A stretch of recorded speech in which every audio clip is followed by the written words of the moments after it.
Management അക്കൗണ്ടിങ്ങിൻ്റെ മറ്റൊരു ക്ലാസ്സിലേക്ക് കൂടി വെൽക്കം. അപ്പോൾ നമ്മൾ കഴിഞ്ഞ ക്ലാസ്സിൽ റേഷ്യോ അനാലിസിസിൽ ഡെപ്റ്റേഴ്സ് ടേൺ ഓവർ റേഷ്യോ ആണ് പഠിച്ചത്. അതിൻ്റെ പ്രോബ്ലംസ് നമ്മൾ ചെയ്തു. ഇന്നത്തെ ക്ലാസ്സിൽ നമുക്ക് പഠിക്കാനുള്ളത് ക്രെഡിറ്റേഴ്സ് ടേൺ ഓവർ റേഷ്യോ ആണ്. അപ്പോൾ നമുക്ക് ഡെപ്റ്റേഴ്സ് ടേൺ ഓവർ റേഷ്യോ ചെയ്തതുപോലെ അതിൻ്റെ ഫോർമുലയിൽ നിന്ന് ചെറിയ വ്യത്യാസങ്ങളൊക്കെ വരുത്തിക്കൊണ്ടാണ് നമ്മൾ ഈ ക്രെഡിറ്റേഴ്സ് ടേൺ ഓവർ റേഷ്യോയും കണ്ടുപിടിക്കുക. അപ്പോൾ എന്താണ് ഈ ക്രെഡിറ്റേഴ്സ് ടേൺ ഓവർ റേഷ്യോ എന്നുള്ളത് ആദ്യം നോക്കാം. It shows the relationship between the net credit purchase and average creditors including bills payable. നമ്മൾ ഡെപ്റ്റേഴ്സ് ടേൺ ഓവർ റേഷ്യോ എന്ന് വെച്ച് കഴിഞ്ഞാൽ നെറ്റ് സെയിൽസുമായിട്ടുള്ള ഒരു ബന്ധമായിരുന്നു അല്ലെ, ആവറേജ് ഡെപ്റ്റേഴ്സിൻ്റെ ബന്ധമായിരുന്നു നമ്മളത് കണ്ടതെങ്കിൽ ഇവിടെ നെറ്റ് ക്രെഡിറ്റ് പർച്ചേസും ആവറേജ് ക്രെഡിറ്റേഴ്സും തമ്മിലുള്ള ആ ഒരു റിലേഷൻഷിപ്പാണ്. ആവറേജ് ക്രെഡിറ്റേഴ്സ് എന്ന് പറയുമ്പോൾ അവിടെ ബിൽസ് പേയബിളും ഇൻക്ലൂഡഡ് ആണ്. ക്രെഡിറ്റേഴ്സ് പ്ലസ് ബിൽസ് പേയബിൾ ആണ് നമ്മളിവിടെ എടുക്കുക. അപ്പോൾ എത്ര നാൾ കൊണ്ട് എത്ര ടൈംസ് ആണ്, number of times the creditors are paid, ഒരു വർഷത്തിൽ ക്രെഡിറ്റേഴ്സിന് പേയ്മെൻറ്റ് കൊടുക്കുന്നത് എത്ര തവണ കൊടുക്കുന്നുണ്ട് എന്നുള്ളതാണ് നമ്മൾ ക്രെഡിറ്റേഴ്സ് ടേൺ ഓവർ റേഷ്യോ കൊണ്ട് ഉദ്ദേശിക്കുക. അപ്പോൾ നമ്മുടെ ക്രെഡിറ്റ് പേയ്മെൻറ്റ് അതിൻ്റെ ഒരു എഫിഷ്യൻസിയാണ് ഇവിടെ സൂചിപ്പിക്കുക. അപ്പോൾ 12 ടൈംസ് അല്ലെങ്കിൽ 10 ടൈംസ് ആണ് ക്രെഡിറ്റേഴ്സ് ടേൺ ഓവർ റേഷ്യോ എന്ന് വെച്ച് കഴിഞ്ഞാൽ ഒരു വർഷം 10 തവണ നമ്മൾ ക്രെഡിറ്റേഴ്സിന് പേയ്മെൻറ്റ് കൊടുക്കുന്നുണ്ട് എന്നുള്ളതാണ് അർത്ഥമാക്കുന്നത്. ഇനി അത് കണ്ടുപിടിക്കാനുള്ള ഇക്വേഷൻ, അതായത് creditors turn over ratio is equal to net credit purchase. അപ്പോൾ നെറ്റ് ക്രെഡിറ്റ് പർച്ചേസും ഒപ്പം തന്നെ average creditors including bills payable. അപ്പോൾ ഇതാണ് നമ്മൾ ക്രെഡിറ്റേഴ്സ് ടേൺ ഓവർ റേഷ്യോ കണ്ടുപിടിക്കാനുള്ള ഇക്വേഷൻ. അപ്പോൾ ആദ്യം നമുക്ക് നെറ്റ് ക്രെഡിറ്റ് പർച്ചേസ് എന്താണെന്നുള്ളത് നോക്കാം. നെറ്റ് ക്രെഡിറ്റ് പർച്ചേസ് എന്ന് വെച്ച് കഴിഞ്ഞാൽ ടോട്ടൽ ക്രെഡിറ്റ് പർച്ചേസിൽ നിന്ന് പർച്ചേസ് റിട്ടേൺ കുറച്ച് കഴിഞ്ഞാൽ കിട്ടുന്നതിനെയാണ് നമ്മൾ നെറ്റ് ക്രെഡിറ്റ് പർച്ചേസ് എന്ന് പറയുക. അപ്പോൾ ടോട്ടൽ പർച്ചേസ് എന്ന് പറഞ്ഞാൽ ഈ ടോട്ടൽ പർച്ചേസിൽ നിന്ന് ക്യാഷ് പർച്ചേസ് കുറച്ച് കഴിയുമ്പോൾ ആണ് നമുക്ക് ടോട്ടൽ ക്രെഡിറ്റ് പർച്ചേസ് കിട്ടുക. ക്യാഷ് പർച്ചേസും ക്രെഡിറ്റ് പർച്ചേസും ആഡ് ചെയ്യുമ്പോഴാണ് ടോട്ടൽ പർച്ചേസ് ലഭിക്കുന്നത്. അപ്പോൾ ടോട്ടൽ പർച്ചേസ് നിങ്ങൾക്ക് ക്യാഷ് പർച്ചേസും തന്നിട്ടുണ്ടെങ്കിൽ ടോട്ടൽ പർച്ചേസിൽ നിന്ന് ക്യാഷ് പർച്ചേസ് കുറച്ചിട്ട് ആദ്യം നിങ്ങൾ ക്രെഡിറ്റ് പർച്ചേസ് കണ്ടുപിടിക്കണം. ക്രെഡിറ്റ് പർച്ചേസിൽ നിന്ന് പർച്ചേസ് റിട്ടേൺ, നമ്മളിവിടെ കുറയ്ക്കേണ്ടത് പർച്ചേസ് റിട്ടേൺ ആണ്. നമ്മൾ കഴിഞ്ഞ ഡെപ്റ്റേഴ്സ് ടേൺ ഓവർ റേഷ്യോ കണ്ടുപിടിച്ചപ്പോൾ ക്രെഡിറ്റ് സെയിൽസിൽ നിന്ന് നമ്മൾ സെയിൽസ് റിട്ടേൺ കുറച്ചില്ലേ. അപ്പോൾ ഇവിടെ നമ്മൾ കുറയ്ക്കേണ്ടത് ടോട്ടൽ ക്രെഡിറ്റ് പർച്ചേസിൽ നിന്ന് പർച്ചേസ് റിട്ടേൺ കുറയ്ക്കണം. അപ്പോൾ നമുക്ക് കിട്ടുന്നതാണ് നെറ്റ് ക്രെഡിറ്റ് പർച്ചേസ്. ഓക്കെ, ഇനി ഒപ്പം തന്നെ നമുക്ക് average creditors including bills payable, average creditors നമുക്ക് കണ്ടുപിടിക്കേണ്ടതുണ്ട്. അപ്പോൾ ആവറേജ് ക്രെഡിറ്റേഴ്സ് എന്ന് പറയുമ്പോൾ അതിൽ ബിൽസ് പേയബിൾ വരുന്നുണ്ട്, ക്രെഡിറ്റേഴ്സ് വരുന്നുണ്ട്. ആവറേജ് കണ്ടുപിടിക്കാന്ന് വെച്ച് കഴിഞ്ഞാൽ ഈ ഓപ്പണിംഗ് ക്രെഡിറ്റേഴ്സും ക്ലോസിംഗ് ക്രെഡിറ്റേഴ്സും തമ്മിൽ ആഡ് ചെയ്തിട്ട് അതിനെ 2 കൊണ്ട് ഡിവൈഡ് ചെയ്യുമ്പോൾ നമുക്ക് ആവറേജ് ക്രെഡിറ്റേഴ്സ് കിട്ടും. അതുപോലെ തന്നെ ആവറേജ് ബിൽസ് പേയബിളും, നമുക്ക് ഓപ്പണിംഗ് ബിൽസ് പേയബിളും ക്ലോസിംഗ് ബിൽസ് പേയബിളും തന്നിട്ടുണ്ടെങ്കിൽ അത് തമ്മിൽ ആഡ് ചെയ്യുക, എന്നിട്ട് 2 കൊണ്ട് ഡിവൈഡ് ചെയ്യുക. അപ്പോൾ നമുക്ക് ആവറേജ് ബിൽസ് പേയബിൾ കിട്ടും. ഇത് തമ്മിൽ നമുക്ക് കൂട്ടിയെടുക്കുമ്പോൾ കിട്ടുന്ന ഉത്തരം തമ്മിൽ കൂട്ടിയെടുക്കുമ്പോൾ നമുക്ക് ആവറേജ് ക്രെഡിറ്റേഴ്സ് കിട്ടും. ഈ ആവറേജ് ക്രെഡിറ്റേഴ്സ് ആണ് ഈ ഒരു ഇക്വേഷനിൽ നമ്മൾ ഡിനോമിനേറ്ററായിട്ട് നമ്മൾ ഉപയോഗിക്കുക. ഓക്കെ, അപ്പോൾ നമുക്ക് ബിൽസ് പേയബിളും ഇതിൽ വരുന്നുണ്ട് എന്നുള്ളത് ഓർത്തിരിക്കുക. ക്രെഡിറ്റേഴ്സ് മാത്രമല്ല ബിൽസ് പേയബിളും ഉണ്ടെന്ന് ഓർത്തിരിക്കുക. ഇനി ക്രെഡിറ്റേഴ്സ് ടേൺ ഓവർ റേഷ്യോ അതുകൊണ്ട് തന്നെ നമുക്ക് ഇങ്ങനെ തിരിച്ചു വേണമെങ്കിൽ എഴുതാം. Net credit purchase divided by average creditors plus average bills payable നമുക്ക് എഴുതാം അല്ലേ. അപ്പോൾ ഈ ആവറേജ് ബിൽസ് പേയബിളും ഇതിൽ ഉൾപ്പെടുന്നു എന്നുള്ളത് ഉറപ്പുവരുത്താൻ വേണ്ടി ഇങ്ങനെ നിങ്ങൾക്ക് ഇക്വേഷൻ എഴുതിയാലും മതി. ഇനി ആവറേജ് പേയ്മെൻറ്റ് പീരീഡ് നമ്മൾ ഡെപ്റ്റേഴ്സ് ടേൺ ഓവർ റേഷ്യോയുമായിട്ട് കണക്ട് ചെയ്തുകൊണ്ട് നമ്മൾ ആവറേജ് കളക്ഷൻ പീരീഡ് നമ്മൾ കണ്ടിരുന്നു അല്ലേ. ഇപ്പോൾ ഇവിടെ ക്രെഡിറ്റേഴ്സ് ടേൺ ഓവർ റേഷ്യോയുമായിട്ട് റിലേറ്റഡ് ആയിട്ട് നമുക്ക് കണ്ടുപിടിക്കാനുള്ള മറ്റൊന്നാണ് ആവറേജ് പേയ്മെൻറ്റ് പീരീഡ്. അപ്പോൾ നമ്മൾ ആവറേജ് കളക്ഷൻ പീരീഡ് കണ്ടതുപോലെ തന്നെ ഇവിടെയും അതിന് ഇക്വേഷൻസ് ഉണ്ട്, ഡിഫറെൻ്റ് ആയിട്ടുള്ള ഇക്വേഷൻസ് ഉണ്ട്. ഏതായാലും average collection period, average payment period എന്ന് വെച്ച് കഴിഞ്ഞാൽ നമ്മൾ എത്ര ദിവസം കൂടുമ്പോഴാണ് പേയ്മെൻറ്റ് കൊടുക്കുന്നത് എന്നുള്ളതാണ്. ഇപ്പോൾ ഒരു 30 ഡേയ്സിന് കിട്ടുവാണെങ്കിൽ 30 ദിവസം കൂടുമ്പോൾ നമ്മൾ ക്രെഡിറ്റേഴ്സിന് പേയ്മെൻറ്റ് കൊടുക്കുന്നു എന്നുള്ളതാണ് അത് അർത്ഥമാക്കുന്നത്. അപ്പോൾ നമുക്ക് ഒന്നാമത്തെ ഇക്വേഷൻ ആവറേജ് പേയ്മെൻറ്റ് പീരീഡിൽ 360 divided by creditors turn over ratio. അപ്പോൾ 360 അല്ലെങ്കിൽ 365, അതായത് ഒരു വർഷത്തിൽ മൊത്തം ഡേയ്സിനെയാണ് ഇവിടെ സൂചിപ്പിക്കാം. 360 അല്ലെങ്കിൽ 365 നിങ്ങൾക്ക് എടുക്കാം.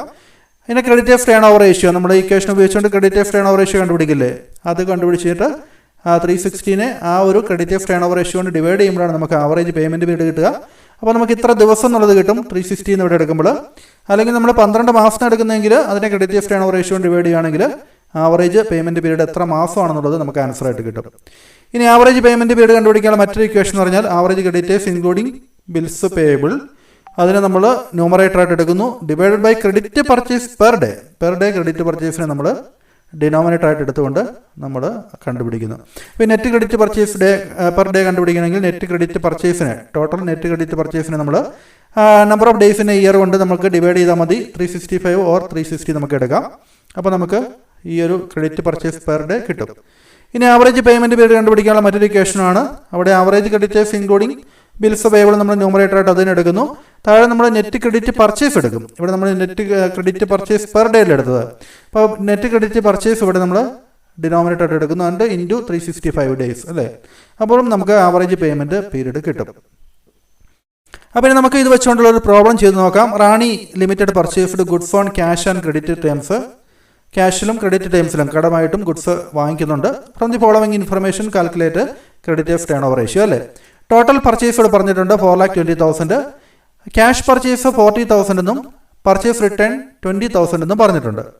അപ്പോൾ നമുക്ക് ഇതിൽ നിന്ന് നമുക്ക് ടോട്ടൽ നെറ്റ് ക്രെഡിറ്റ് പർച്ചേസ് കണ്ടുപിടിക്കാൻ പറ്റും അല്ലേ. ആദ്യം നമ്മൾ ടോട്ടൽ പർച്ചേസിൽ നിന്ന് ക്യാഷ് പർച്ചേസ് കുറയ്ക്കുന്നു. അപ്പോൾ നമുക്ക് ടോട്ടൽ ക്രെഡിറ്റ് പർച്ചേസ് കിട്ടും. അതിൽ നിന്ന് പർച്ചേസ് റിട്ടേൺ കുറച്ച് ചെയ്യുമ്പോൾ നമുക്ക് നെറ്റ് ക്രെഡിറ്റ് പർച്ചേസ് നമുക്ക് ലഭിക്കും അല്ലേ. ഇനി creditors at the end of the year പറഞ്ഞിട്ടുണ്ട്. ബിൽസ് പേയബിളും at the end of the year പറഞ്ഞിട്ടുണ്ട്. അപ്പോൾ നമുക്കിവിടെ ആവറേജ് ക്രെഡിറ്റേഴ്സ് എടുക്കണം, ആവറേജ് ബിൽസ് പേയബിൾ എടുക്കണം. അപ്പോൾ നിങ്ങൾക്ക് ക്വസ്റ്റ്യനിൽ നിങ്ങൾക്ക് ഏതെങ്കിലും ഒരു ഐറ്റം മാത്രമാണ് പറഞ്ഞിട്ടുള്ളെങ്കിൽ മിക്കവാറും നിങ്ങൾക്ക് ക്ലോസിംഗ് എമൗണ്ട് മാത്രമേ പറഞ്ഞിട്ടുള്ളൂ. ഇവിടെ at the end of the year ആണല്ലേ. അപ്പോൾ അങ്ങനെ പറഞ്ഞിരിക്കുന്ന സ്ഥിതിക്ക് നിങ്ങൾക്ക് ആവറേജ് കണ്ടുപിടിക്കാനൊന്നും പോകേണ്ട. ഇത് തമ്മിൽ കൂട്ടിയെടുത്താൽ മാത്രം മതി അല്ലേ. ഓപ്പണിംഗ് ബാലൻസും ക്ലോസിംഗ് ബാലൻസും തന്നിരിക്കുമ്പോഴാണ് നിങ്ങൾക്ക് അത് തമ്മിൽ ആഡ് ചെയ്തിട്ട് അതിനെ 2 കൊണ്ട് ഡിവൈഡ് ചെയ്ത് നിങ്ങൾക്ക് ആവറേജ് ക്രെഡിറ്റേഴ്സും ആവറേജ് ബിൽസ് പേയബിളും കണ്ടുപിടിക്കേണ്ടത്. ഇവിടെ നിങ്ങൾക്ക് ക്ലോസിംഗ് ബാലൻസ് മാത്രമേ തന്നിട്ടുള്ളൂ. അതുകൊണ്ട് ആവറേജ് കണ്ടുപിടിക്കാനൊന്നും നിൽക്കേണ്ട ആവശ്യമില്ല. നേരിട്ട് നിങ്ങൾക്കത് കൂട്ടിയെടുത്ത് അതിനെ ഡിനോമിനേറ്ററായിട്ട് ഇക്വേഷൻ ഉപയോഗിക്കാവുന്നുള്ളൂ. ഈ average creditors including bills payable എന്നുള്ളടത്തേക്ക് ഇത് രണ്ടും കൂടെ ആഡ് ചെയ്ത് നമുക്ക് എഴുതാവുന്നതാണ് അല്ലേ.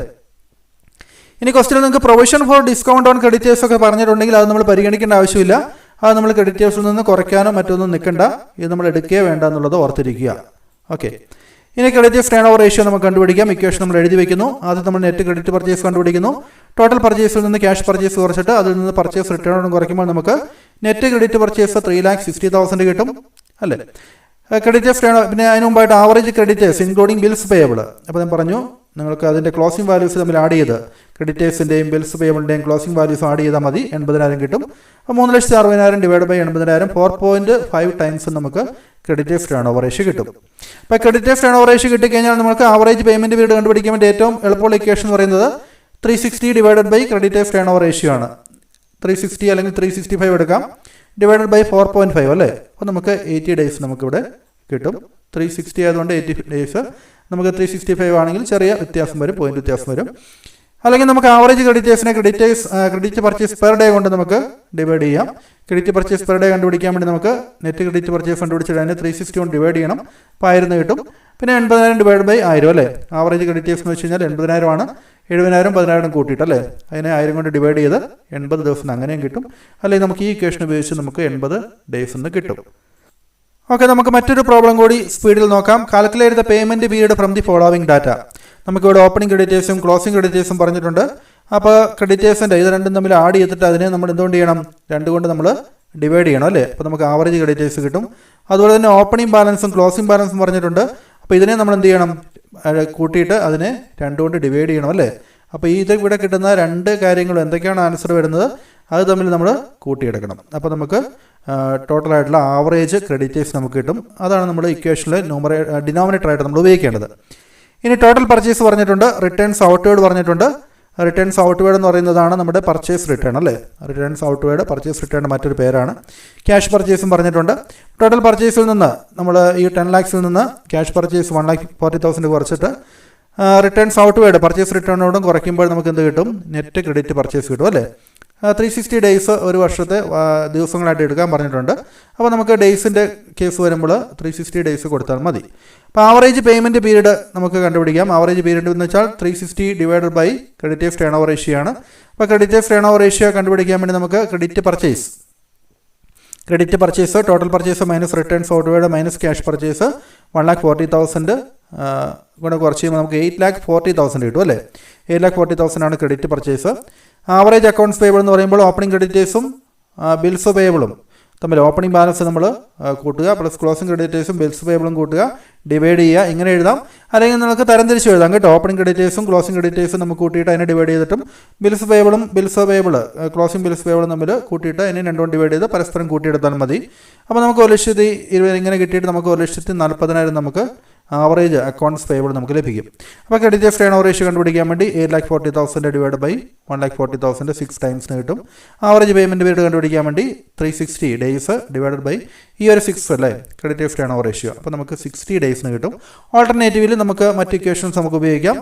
Average accounts payable divided by credit purchase എന്നുള്ളത് ഇൻറ്റു 360 അല്ലേ, അതങ്ങനെ നമുക്ക് 60 ഡേയ്സിലേക്ക് എത്താൻ വേണ്ടി സാധിക്കും.